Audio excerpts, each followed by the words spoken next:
boat material.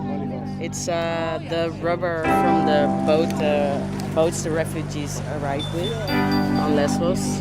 And oh, this is the straps from the life vests.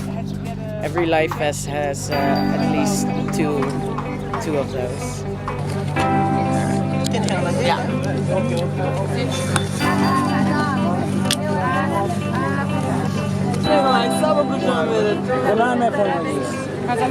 I saw the excessive amount of material that's left behind on the beaches, and me as a maker, I was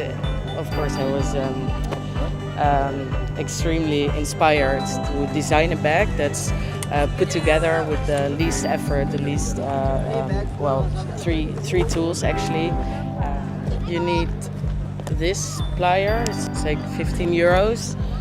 You need a scissor, and you need this. I'm not sure what's the name in English, but so material-wise, because we upcycle the material, a bag is less than 2.5 euros probably. But vision, making it, designing it, working on it, it's effortless because we're having so much fun. It feels like this is the right thing for us to do. I can be here and help out and be like useful in any place here, but now I can be here as a maker.